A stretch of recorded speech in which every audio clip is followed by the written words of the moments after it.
Salut à tous, c'est Jean-Charles et bienvenue dans un nouvel épisode de votre web-série préférée. Je vous conduis vers un nouveau monde pour cette saison 4. On va d'ici quelques instants accueillir un homme ou une femme, on ne sait pas encore. Et en tout cas, on va voir dans quel département nous allons poser notre aéronef. Vous en avez l'habitude.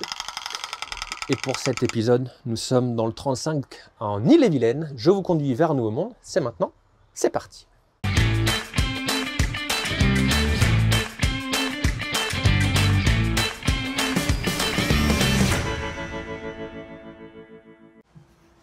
Et il s'agit de Nolwenn Fèvre. Bonjour Nolwenn. Bonjour Jean-Charles. Bienvenue, installez-vous dans notre aéronef qu'on a posé dans votre chère Ille-et-Vilaine. On est ravis de vous recevoir Nolwenn. Vous êtes la présidente de l'association Les Petits Doudous. Les Petits Doudous même, c'est les Petits Doudous. On va parler de l'asso, on va parler de vous. Vous êtes infirmière anesthésiste.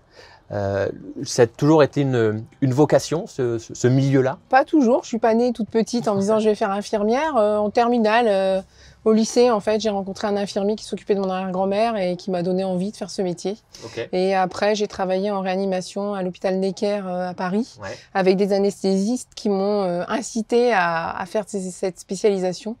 Et une fois que j'étais infirmière anesthésiste, j'avais qu'une envie, c'était de travailler avec les enfants. Aujourd'hui, vous travaillez toujours en tant qu'infirmière ou ce rôle de présidente de l'asso Les Petits Doudous vous prend tout votre temps?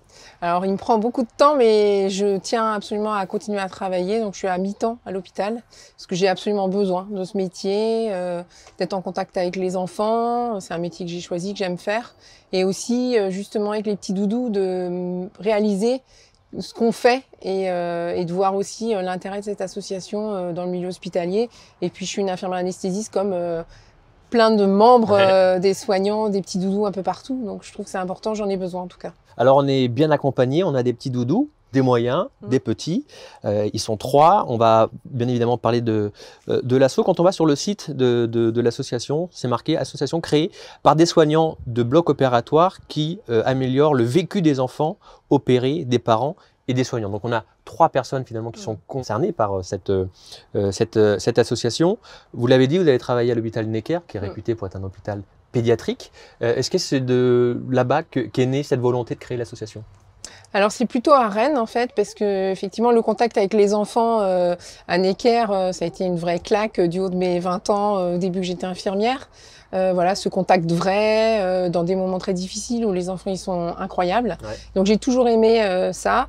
Une fois infirmière anesthésiste, j'ai vraiment voulu retrouver ce contact et encore plus au bloc opératoire où c'est un moment très difficile souvent de l'hospitalisation. Et après, donc j'avais réussi à être infirmière anesthésiste en pédiatrie. Et au bout de quelques années, j'arrivais plus à supporter mon métier. Ouais. Et les enfants qui arrivaient en pleurs, qu'on m'endormait de force, ben j'ai dit si mon métier c'est ça, j'arrête. Je me suis rappelé d'un petit garçon qui est arrivé en pleurs et on était tous prêts à l'endormir avec un plateau technique performant. Et ce petit garçon, il m'a regardé droit dans les yeux, il m'a dit je peux pas dormir sans mon doudou. Et je me suis rappelé de lui et je me suis dit ben je vais pas changer le système hospitalier, mais avoir des doudous peut-être que c'est possible. Et j'ai envoyé un mail à Moulin-Rôti pour avoir des doudous. L'accueil de Moulin-Rôti à ce moment-là? Eh ben c'est assez incroyable et ça m'a déjà fait du bien parce que j'étais vraiment prête à partir. Ok. Et c'était la dernière étape quoi. Si jamais vous avez dit on n'a pas le temps, ça ne nous intéresse pas, oui. On ne serait pas là aujourd'hui. Exactement. Okay. Exactement parce que en fait je jetais l'éponge. C'était un métier que j'avais choisi. J'étais là où je voulais et j'y arrivais plus. Et je pensais vraiment que le problème venait de moi. Mes collègues, je voyais bien que ça avait pas l'air de les perturber. Et en fait, partir sans rien faire, c'est pas non plus dans mon tempérament. Ouais. Ça me va pas et je fais rien. Donc je me suis dit, bah, je peux au moins essayer d'avoir des doudous. Et je me suis mise devant mon ordinateur. Je suis allée sur leur site internet, contact, et j'ai envoyé la bouteille à la mer. Et là, c'est vrai que le retour de Moulin-Rôti qui m'a dit, on vous envoie un carton de doudous, ça a été déjà énorme. Pas aussi énorme que les premiers doudous que j'ai offerts aux enfants, ouais. Qui là m'ont dit... Mais c'était la première brique, on va dire, de la fondation de l'association. Voilà, c'est ça. Ce mail-là, à Moulin-Rôti, c'est quelle année la création? C'est 2011. 2011. Mai 2011, voilà. Premier mail. Et comment, du coup, après, vous êtes parti dans cette création, une fois que vous avez reçu ce premier carton? Là, vous vous êtes dit, OK, il y a quelque chose à faire? Oui. Bah voilà, je voyais bien que ça faisait du bien aux enfants, mes collègues qui donnaient les doudous, ça leur faisait du bien aussi, tout le monde participait. Et puis une fois que le carton était vide, il fallait continuer. Et voilà, l'idée de l'association est venue assez vite puisque il fallait un compte pour avoir des financements. Ouais. Et on peut pas avoir un compte impersonnel, pas le mien. Ouais. Donc voilà, j'ai dit à 2 collègues, on va créer une asso, loi 1901. J'ai téléchargé les statuts sur Internet. Et à 3, on a créé l'asso. Donc fin 2011, on a créé la première asso, les petits doudous à Rennes. Alors, vous parlez de financement et on va rentrer dans cette partie-là. Oui. On a aujourd'hui plusieurs matériels avec nous dans cette aéronef, puisqu'aujourd'hui, le financement, au-delà des dons et des mécènes, il se fait par le tri des déchets du matériel hospitalier. Oui, tout à fait. En fait, en parallèle de la création de l'association, moi, je faisais partie du comité développement durable du CHU de Rennes et j'étais passionnée des poubelles.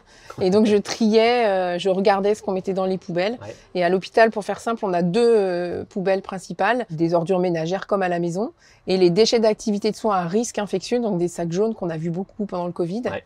Et donc, dans ces déchets-là qui coûtent très, très cher aux hôpitaux, à peu près 1 000 € la tonne pour l'élimination, je me suis rendu compte que les gens, ils jetaient tout et n'importe quoi.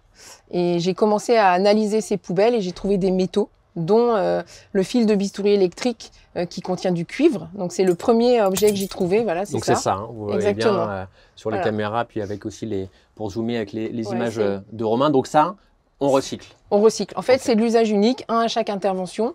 Et je l'ai dénudé, je me suis trouvée avec du cuivre et j'ai imaginé sur le CHU de Rennes combien de fils de bistouri étaient jetés tous les jours. Ouais. Et j'ai fait le lien entre les financements dont on avait besoin pour l'association et le recyclage des déchets hospitaliers.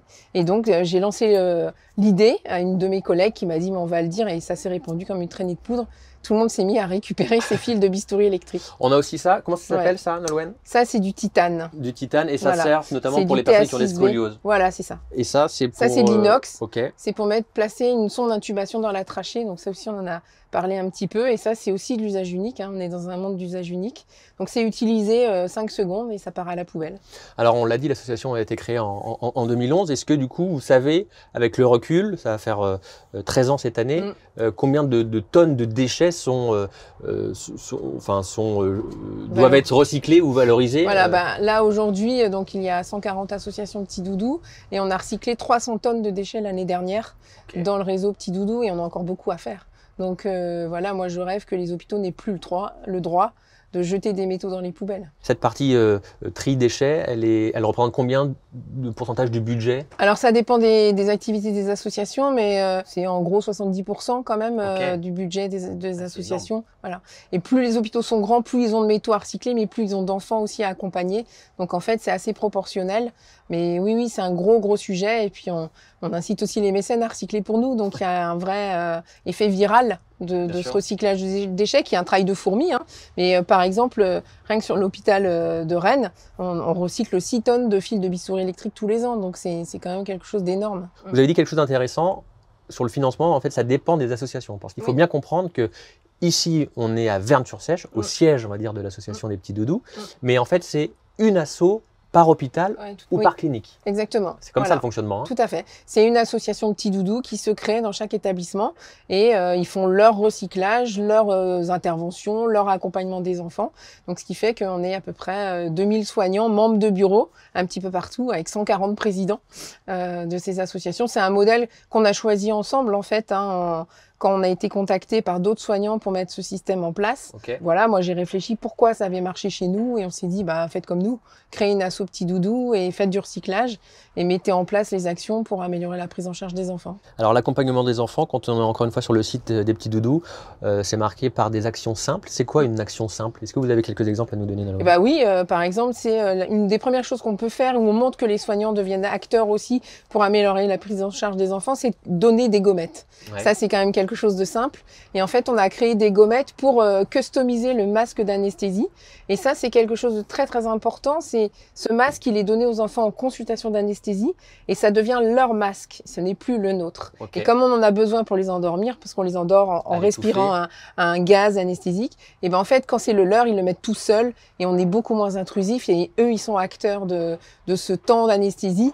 Et c'est vraiment hyper important. Et moi, c'est un des points aussi qui m'a fait réagir, c'est que j'avais lu beaucoup d'études sur l'anxiété des enfants au bloc opératoire et les troubles du comportement post-opératoire que ça pouvait engendrer. Et c'était toujours des courbes croissantes qui montraient que l'anxiété des enfants montait sur le parcours vers le bloc opératoire avec un summum de la pose du masque par les anesthésistes, c'est-à-dire mon métier. Et j'ai dit, mais on peut pas faire ça en ayant connaissance de ça. Et il faut que ce masque devienne un objet ludique Et c'est ce qu'on a réussi à faire avec des gommettes. Donc c'est quand même tout simple, des gommettes. Qu'est-ce qu'il y a d'autre comme action, au-delà aussi des doudous qu'on leur offre, ouais. évidemment, parce qu'ils ont été très forts. Non, il y a un point très important, c'est qu'en 2014, on a créé un jeu vidéo qui s'appelle Le héros, c'est toi. Je pensais pas du tout faire un jeu vidéo, mais je pensais qu'il existait surtout. Et on avait eu cette idée d'avoir un jeu vidéo où l'enfant... Je rêvais qu'il ait envie de venir au bloc opératoire comme un jeu sous forme piste. d'appli, hein, sur une tablette. Exactement, sur une tablette. Et en fait, l'enfant a des choses à faire depuis sa chambre, jusque s'endormir avec le masque en salle d'opération, valorisé avec des points. Les parents sont associés, le personnel du bloc est associé aussi. Et donc, ce jeu-là, qui a été créé en 2014, on a fait des études sur l'anxiété des enfants avec un groupe avec cette application, un groupe avec des médicaments, des prémédications. Et les résultats étaient sans appel. Et mon chef de service a décidé de prescrire ce jeu vidéo en 2014 pour accompagner les enfants à la place de médicaments. Il a été développé par qui, ce jeu? Il a été développé par une entreprise qui s'appelle Niji, voilà, qui est rennaise aussi. Qui est rennaise, mais avec qui on continue de travailler. Là, on va faire une extension du jeu, on va le traduire en anglais. Donc, on travaille avec eux. C'est une très, très belle histoire aussi avec Niji, cette collaboration autour de cette application. Et vous l'avez dit, c'est aussi l'objectif. Alors, bien sûr, réduire l'anxiété des enfants, faire en sorte qu'ils se sentent mieux, mais c'est surtout réduire aussi la prémédication. Oui, complètement. Si on peut avoir du jeu à la place du numérique, à la place de médicaments, évidemment, faut pas s'en priver. Et surtout, ça a permis aussi de mettre les enfants dans un autre état d'esprit. C'est que cette prémédication qui était critiquée, qui mettait les enfants dans un état intermédiaire avec en plus une majoration des mauvais moments, donc en souvenir. Voilà, qui entraînait aussi des troubles post-opératoires, avec des cauchemars à 6 mois, enfin des choses lourdes quand même, pour les parents aussi. Bien sûr. Et en fait, là, ça a permis de les faire venir debout ou en petite voiture électrique, d'avoir beaucoup plus d'interaction avec eux. Enfin, ça a changé complètement la manière de les endormir. Est-ce que du coup, vous sentez un comportement si différent des parents? Parce que ça doit leur enlever aussi une partie de stress qui, malheureusement et inconsciemment, des fois agit sur l'enfant. Est-ce que eux, comment ils vivent ça quand ils arrivent et qu'ils voient toute cette prise en charge pour leurs enfants? Le stress est communicatif, donc c'est vraiment un sujet. On a un gros travail aussi d'information auprès des parents, de leur montrer qu'aujourd'hui ce n'est plus comme eux peut-être ont été endormis il y a des années et ils ont eux ce traumatisme. Et voilà, et c'est vrai que les petites voitures, ça a souvent interpellé les parents, c'est que les parents ils peuvent pas monter dans la petite voiture. Et moi j'ai un petit garçon qui a dit à son papa, mais non, mais toi tu restes là, il y a pas de place pour toi. Et il est parti comme ça avec sa tablette, son masque à gommette au bloc opératoire pour vivre une aventure en fait et pas un traumatisme. Donc ça change les choses et c'est aussi l'enjeu d'être plus connu au niveau des petits doudous, c'est de montrer aux parents que ça a changé, c'est plus comme avant et il faut vraiment qu'on parle de nous pour ça aussi, pour rassurer les parents. Et je précise que c'est pour n'importe quel type d'opération, que ce soit une opération, une greffe, où là on est dans un cas très grave, ou une appendicite, qui est quelque chose d'assez bénin aujourd'hui. C'est une volonté justement d'offrir ce service à tout le monde et pas que aux gens, effectivement, aux grosses opérations. Oui, à tout le monde, parce qu'en fait, l'anxiété des enfants, on ne la connaît pas. On ne sait pas le contexte familial, il peut y avoir beaucoup de choses. Et pour nous, une opération qui peut nous paraître simple, pour la famille, ça ne l'est peut-être pas. Et du coup, il y a peut-être beaucoup d'anxiété autour de cette intervention. Et parfois, on peut avoir une tumeur cérébrale et avoir un accompagnement assez zen. Et voilà, donc c'est pas du tout lié à l'intervention. Et on voit bien que les troubles du comportement post-opératoire ne sont pas non plus liés à la gravité de l'opération. Donc finalement, on n'est pas là pour avoir cette idée-là. Et nous, on se dit que c'est tous les enfants, peu importe l'âge, peu importe la chirurgie. Donc on l'a dit, créé en 2011. En 2008, vous avez reçu le premier prix de la Fondation La France s'engage. Oui. C'est une belle récompense. C'est une très belle récompense. On se dit qu'on ne fait pas ça pour rien. Non. Il y a 2 labels aussi. Il y a Ashoka. Ouais. C'est quoi le label Ashoka? Alors Ashoka, c'est une ONG mondiale qui soutient les porteurs de projets en innovation sociale, qui mettent des moyens pendant 3 ans, et puis après autant d'années que nécessaire, pour passer une étape importante d'avoir développé un premier projet qui marche, mais ils se sont rendus compte que de passer l'étape de se structurer, de se développer, de gérer des projets d'innovation sociale, c'était pas si facile que ça. Et donc ils agissent à ce point. Donc moi je suis devenue fellow Ashoka en 2018 et j'ai eu tout un système d'aide, d'accompagnement, de spécialistes pour pouvoir faire grandir ce projet et avoir un vrai changement systémique d'agir pour avoir le maximum d'impact auprès des enfants. On a parlé tout à l'heure de l'application, où vous avez dit qu'elle allait évoluer, upgrader, ou qu'elle allait être également traduite en anglais, puisque Aujourd'hui, l'assaut des petits doudous s'exporte. Oui. Alors, vous êtes présent dans 140 hôpitaux à peu près Oui. en France, Oui, tout à fait. mais aussi en Belgique Oui. et au Canada. Oui. Comment ça s'est passé ce développement hors des frontières françaises? C'est encore des pays francophones. Ouais, francophones, mais voilà. le Mais Canada, quand on est même. quand même loin. Je veux dire, Et puis on on prend n'est pas pas le très métro pour y aller, loin. quoi. On n'est pas très loin des États-Unis, donc en fait c'est aussi les résultats de nos études sur l'accompagnement des enfants qui sont publiés dans les congrès d'anesthésie. Moi j'ai fait pas mal de présentations aussi. Mais c'est eux qui sont venus vous voir. C'est ça. Pour l'instant, ça a toujours été comme ça. C'est des hein. soignants qui nous contactent pour créer une association chez eux. Et voilà, on en a aussi dans tous les territoires d'outre-mer. Donc ça, c'est assez sympa. Mais c'est vraiment une volonté des soignants de mettre ce système en place et qui nous contactent. On a une question pour vous, Nolwenn, quelqu'un que vous connaissez. Une fois que vous êtes prêt, je vous laisse mettre lecture. Est-ce que, avant de mettre lecture, vous pouvez nous dire qui c'est? Eh bien, c'est le parrain de l'association, c'est le skipper Armel Tripon. Il a une question, je vous laisse mettre lecture. Bonsoir Nolwenn, on sait que tu as lancé cette association il y a quelques années maintenant pour s'occuper des enfants malades au bloc opératoire. Et donc ça c'est les enfants, mais est-ce que un jour les adultes pourront eux aussi ne plus avoir peur, ne plus avoir d'angoisse, de crainte, de stress en allant se faire opérer? Est-ce que les petits doudous vont un jour vieillir? Allez, à bientôt. C'est une très bonne question et je pense que c'est un vrai sujet. Et je pense qu'il faut effectivement s'en occuper. On a beaucoup de retours aussi dans les hôpitaux. Il n'y a pas que de la pédiatrie, où il y a des adultes à côté. Moi, j'ai eu des exemples où une femme qui allait se faire opérer à côté d'un enfant qui jouait sur la tablette m'a dit « moi aussi, je veux bien une tablette parce que voilà, je suis stressée ». Là, on travaille sur une application pour informer les parents sur le parcours de l'enfant.